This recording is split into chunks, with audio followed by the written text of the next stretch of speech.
Hello everyone. मैं आज की वीडियो बनाना नहीं चाहती क्योंकि इस समय ना इंस्टाग्राम अगर खोलती हूं मैं तो मैं यही देख रही हूं कि जो दो केस हुए हैं तो उस पे ही लेकर के मतलब मैं क्या बोलूं। यहाँ लोग ना आपदा में ना अवसर ढूंढते हैं। हम हिंदुस्तानियों की ना सबसे बड़ी यही दिक्कत है कि पूरा फुल टू मेकअप करके बैठ के वीडियो बना रहे हैं यहाँ पे भी। तो ये पहली बार नहीं हुआ है। जिन घर की बेटियों के साथ ये हुआ है उनसे मैं बिल्कुल अपनी जो होता है ना कि सांत्वना रखती हूँ, उनके साथ मेरी हमदर्दी है। लेकिन ये जो इंस्टाग्राम पे छाया हुआ है ना, ये वो दुनिया भर की चीजें चल रही है ना, तो ये आपदा में अवसर है।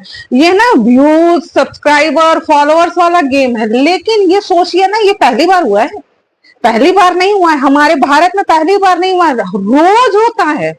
रोज हजारों लड़कियां मरती हैं, रोज होता है। क्योंकि ये होता है इसलिए क्योंकि इसमें जिम्मेदार दोनों हैं। अगर देखिए मेरी बातें बहुत सारे लोगों को हो सके गलत लग जाए, लेकिन जिम्मेदार हम दोनों लोग हैं। हम क्यों नहीं ये समझते कि हम अपनी लड़कियों को अपने पैरों पे खड़ा करेंगे। मैं ऊपर वाले का बहुत थैंक यू करती हूँ कि मुझे उन्होंने बेटी नहीं दी है, क्योंकि अब बेटी की शादी करने के बाद भी मेंटली तौर पे अगर परेशान होना है, सब कुछ होना है, तो मैं बहुत ऊपर वाले का शुक्रगुजार करती हूँ कि मेरे पास बेटी नहीं है। क्योंकि मैं भी किसी की बेटी हूँ। शादी के 27 साल हो गया, तो ये दहेज प्रथा आज नहीं शुरू हुई है, 27 साल पहले भी था। जब हम पढ़े लिखे, जब हम होता है ना, हम हायर मिडिल क्लास, जो हम हायर मिडिल क्लास होते हैं, वो हम जब शादी की बातचीत होती है ना, तो वो कहते हैं हमारे बेटे ने तो इंजीनियरिंग करी, हमारे बेटे ने तो डॉक्टरी की, हमारे बेटे ने तो ये करा, तो हमारे बेटे का कैरियर सेट करने में हमारा इतना खर्च हो गया। तो अब ये खर्च हो गया, उसके बाद एक स्मार्ट शब्द क्या बोला जाता है, आप जो भी दोगे अपनी बेटी को दोगे, आप अपनी खुशी से दोगे। लेकिन बहुत सारे लोग तो इतने बेशर्म टाइप के होते हैं कि खुल के बोलते हैं कि हमने अपनी बेटे की पढ़ाई पे इतना खर्च किया, तो उस हिसाब से उस अकॉर्डिंग हमें दहेज चाहिए। भाई तूने अपनी बेटे पे खर्च किया, तो जिसकी बेटी लेके आ रहा है उसने नहीं खर्च किया था, उसने भी उसको पाला है, 24 साल तक 25 साल तक पाला है ना, तो खर्च तो उसने भी किया, पढ़ाई पे दिखाई पे सब कुछ खर्च पे। क्योंकि आजकल कोई भी लड़की अनपढ़ तो है नहीं, पढ़ी है लिखी है, बहुत सारे हायर एजुकेशन पे नहीं होंगे, लेकिन जो मिनिमम होता है, जो चीजें जरूरी होती है, उतनी तो पढ़ाई करते हैं ना यार। सोच के देखो कि हम एक बकरी पालते हैं और उसको हम दूसरे को देते हैं तो कितना तकलीफ होता है, और अगर हम किसी की बेटी को लेकर के आके उसके साथ करते हैं तो कितना दिक्कत होती है। उन लोगों पे क्या बीतती होगी। हम बस इंस्टाग्राम पे यूट्यूब पे रील बना रहे हैं, सब कुछ कर रहे हैं कि ये हुआ वो हुआ वो हुआ, लेकिन उन लोगों की सोचो ना। आज शादी के 27 साल बाद भी मैं मैके से वापिस आती हूँ तो मेरे आंखों में आंसू होते हैं अपने पिता को देखने के बाद, क्योंकि उस पिता की भी आंखें डबडबाई हुई होती हैं। तो आप ये सोचो ना कि 27 साल बीत गए हैं, लेकिन फिर भी जो होता है ना एहसास, वो खत्म नहीं होता, नहीं मरता। लेकिन जो हम करते हैं, तो भाई मैं आप लोगों से यही कहना चाहूंगी कि बहुत सारे लोग कहते हैं हम लोन लेके लड़की क्यों खर्च करना है यार, शादी पे इतना खर्च करना है, शादी को स्टेटस सिंबल क्यों बना दिया, एक ग्रैंड इवेंट क्यों बना दिया। शादियां पहले भी होती थी। जब तक हम सामने वाले को ना नहीं बोलेंगे, सामने वाला जो होता है ना अंधा कुआं कभी नहीं फुलफिल होगा, कभी नहीं भरेगा। और ये दहेज के जो लोभी होते हैं ना, ये अंधा कुआं ये कभी नहीं भर सकता है। तो यार अपनी बेटियों को ना 50 लाख दहेज में देने से अच्छा है ना कि उनको एक फ्लैट खरीद के दो। मैं ये सोचती हूँ कि उनको एक फ्लैट खरीद के दो, कि क्योंकि आज भी हम औरतों की स्थिति ये होती है कि मैके में ये बोला जाता है कि इसको दूसरे घर जाना है, ससुराल में हम आते हैं तो ससुराल वाले ये बोलते हैं कि इसको इसको ये तो दूसरे के घर की आई हुई है। यार हमारे ऊपर एक छत नहीं होती। आज पति भी अगर हमारे नाम से फ्लैट लेता है ना, तो वो इसलिए लेता है कि उसको गवर्नमेंट की तरफ से कुछ सहूलियतें मिलती हैं, लोन में कुछ कम ज्यादा होता है, मुझे ज्यादा पता नहीं है इन सब चीजों का। लेकिन फिर भी अगर आप एक बार कहती हो कि अगर आप बहुत हायर मिडिल क्लास के हो ना, एक बार टेस्ट करना अपने हस्बैंड को, डेली उससे 4 दिन 10-10 हजार रुपए पॉकेट मनी मांगना। बहुत सारे लोग कहते हैं अरे हमारा ससुराल तो बहुत अच्छा, हमारा पति तो बहुत अच्छा। ट्राई करना और बस उससे ना 10-15 दिन लगातार 10-10 हजार रुपए मांगना और कहना मुझे खर्च करना है। वहां वो भी पर्सन कहेगा कि नहीं नहीं करना है, क्योंकि हम कितना भी करें मांगते तो उसी से है ना। तो अपनी बेटियों को पढ़ाइए, अगर दहेज देने का ही शौक है ना तो फर्नीचर, गाड़ी, ये सब मत दीजिए उसको। 2 BHK 3 BHK का कम से कम एक फ्लैट खरीद के दो कि जब वो मेंटली तौर पे बहुत परेशान हो, समाज के दबाव में जब दम घुटने लगे, जब हम तो इसलिए ना, अगर ये लोग पहले ही लेके आते हैं, जब बेटियां कह रही थी कि मुझे यहाँ नहीं सही लग रहा है, मुझे ये है, मुझे वो है, तो ये समाज का ही था ना। आज समाज बहुत बढ़ चढ़ के वीडियो बना रहा है, लेकिन समाज का ही कहीं ना कहीं डर था ना, तभी तो ये अपनी बेटियों को नहीं लेके आए। एक पिता अपने घर में 4 लड़कों को पाल लेता है, लेकिन एक बेटी नहीं पाल पाता है।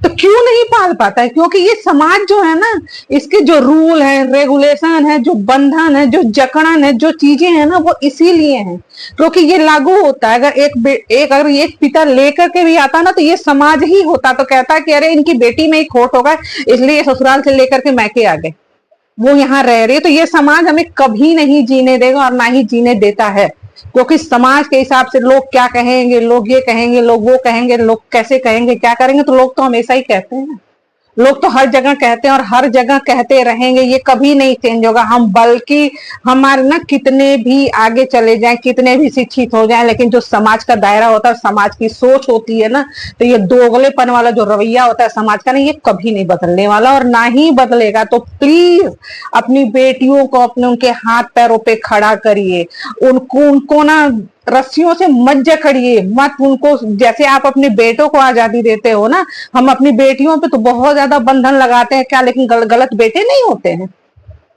आज किसी का बेटा गलत नहीं हो सकता है, क्यों नहीं हो सकता है, लेकिन उस बेटे पे कोई उंगली नहीं उठाता है। कभी भी कोई भी ससुराल में बेटा कोई भी जो होता है, कभी कोई दामाद क्यों नहीं मरता है, क्यों नहीं होता है? हमेशा बेटियां ही दहेज के लिए क्यों वो की जाती हैं? तो ये सोचने की बात है, ये समझने की बात है। और जो आपदा में अवसर ढूंढ रहे हैं ना कि ये है वो है दुनिया भर के लिए, यार एक बार इंसानियत के नाते 2 सेकंड के लिए सच्चे मन से बैठ करके उन जो माँ बाप है ना उनके बारे में सोचो।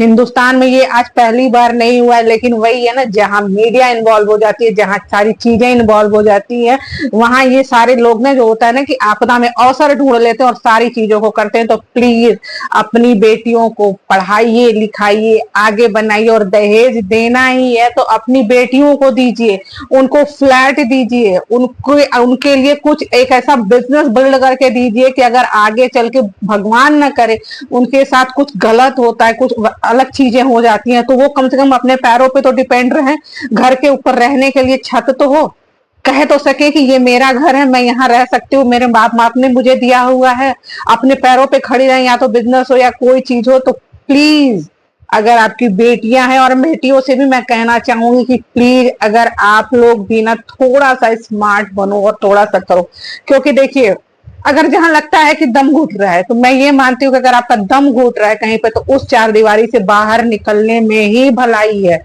क्योंकि कभी भी कुछ भी किसी तरीके से होने के बाद बस हम अफसोस करते रह जाते हैं। और अब दुनिया में ना अफसोस करने वाले बहुत हैं, लेकिन सच्चे दिल से कौन अफसोस करता है ये हर किसी को पता है। आज जो दुख है ना उन 2 फैमिलियों में ही, और ऐसा नहीं है कि वही 2 फैमिली, उसके बाद एक और न्यूज आई थी, मुझे उनका नाम नहीं पता, तो उनके साथ भी यही हुआ था। तो ये जो दहेज है, ये है वो है, दुनिया भर की चीजें आज नई चीज नहीं है, और ना ये हमारे समाज से कभी खत्म हुई थी ना होगी। और इनका मेन मोटिव क्या होता है कि जो हमारे higher middle class, upper class, बिल्कुल ग्रैंड अपर क्लास होते हैं, इनमें ये ज्यादा शोषा होता है।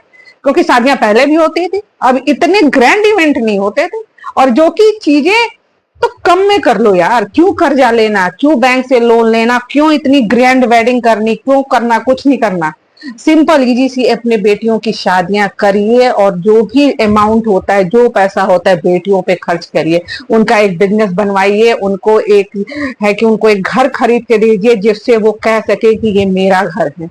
कहीं भी उनको जिंदगी में दिक्कत आए, परेशानियां आए, वो उस घर में जा करके रह सके। तो मैं आप लोगों से यही कहना चाहूंगी कि आपदा में अवसर मत ढूंढो, उन जो परिवार है ना उनके लिए सच्ची सांत्वना रखो, और आगे कुछ ऐसा ही, अगर आप लोग कुछ करना ही चाहते हो ना, तो कुछ ऐसा करो कि हमारा समाज जागे, हमारी सरकार जागे, और ये आए दिन होता है, ऐसा नहीं है कि उसके बाद से ये हुआ नहीं होगा, बहुत सारी होगा, लेकिन कुछ चीजें लाइमलाइट में आ जाती हैं और कुछ चीजें होती हैं कि एकदम जैसे होता है ना कि पेपर के नीचे दबके रह जाती हैं, तो न्यूज वो दबके रह जाती है।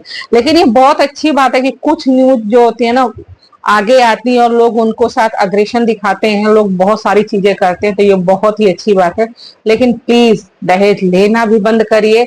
और सबसे बड़ी बात है, मैं एक चीज यहाँ कहना चाहूंगी कि दहेज देना बंद करिए। अगर हम देना बंद करेंगे तो लेने वाला लेना बंद करेगा। लेकिन गलती हमारी साइड से भी होती है, हम अपनी बेटी को बहुत कुछ देंगे, जब तक देते रहेंगे तब तक लेने वाला लेता रहेगा। जब देना ही बंद कर दिया तो लेने वाला लेगा कैसे? तो सोचिए, समझिए और अपनी बेटियों को उनके पैरों पे खड़ा करिए, उनको एक घर दीजिए। जैसे हम अपने बेटों को देते हैं ना, जिंदगी भर की जमा पूंजी अपने बेटों को देते हैं ना, तो उसी तरह अपनी बेटियों को भी कुछ दीजिए और उनको ना आत्मनिर्भर बनाइए। उनको ऐसी चार दीवारी में मत डालिए कि उनका दम घुटे, और दम घुटते घुटते ऐसा ना हो कि एक दिन वो खुद ही खत्म हो जाए या अपने आप को खत्म कर ले, या कोई भी आए और उनको ऐसे ही गाजर मूली की तरह खत्म करके चला जाए। तो प्लीज आप लोग एक अच्छा डिसीजन लीजिए, अपनी बेटियों को पढ़ाइए लिखाइए, आगे बढ़ाइए और बहुत ही बेहतरीन करियर दीजिए। और ये जो सोसा वाली शादियां हैं, जो सारी चीजें हैं, इनको प्लीज इनको रोकिए कि जब तक ये कहीं ना कहीं स्टॉप नहीं होगा तब तक ये सारी चीजें खत्म नहीं होंगी। तो मैं आपसे यही चीजें कहना चाहती हूँ, प्लीज अपनी बेटियों को एक फ्लैट खरीद के दीजिए। अगर दहेज देना ही है तो उनके नाम से एक बिजनेस करवाइए, उनको एक फ्लैट खरीद के दीजिए। असली दहेज वही होगा जो दहेज आपकी बेटी के लिए दिया जाएगा, उसके परिवार के लिए नहीं दिया जाएगा। जो गाड़ी होगी ना उसको उसका दूल्हा लेके चलेगा, ससुराल वाले लेके चलेंगे, लेकिन जो फ्लैट रहेगा ना वो आपकी बेटी, उसमें अगर कुछ भी जिंदगी में आगे दिक्कत आती है तो वो बेटी आकर के उसमें रह सकती है और आपको सारी जिंदगी वो कहेगी कि नहीं, कम से कम उसको ये तो रहेगा ना कि अगर मैं कहीं कहीं दिक्कत होगी, कहीं परेशानी होगी तो वो जाकर के अपने फ्लैट में रह सकती है। तो प्लीज, और जो फैमिली है उनके साथ मेरी सांत्वनाएं बिल्कुल है, और उनको क्या बोलूं, कुछ नहीं बोल सकती। एक लड़की होने के नाते मैं ये समझ सकती हूँ कि उन फैमिली के ऊपर क्या बीत रही होगी। तो प्लीज अपनी बेटियों को इंडिपेंडेंट बनाइए और उनको पढ़ाने लिखाने के साथ साथ कुछ दुनियादारी भी सिखाइए कि अगर कहीं जरूरत पड़े तो ना भी बोलना पड़ता है। बस आप लोगों से यही कहना चाहूंगी।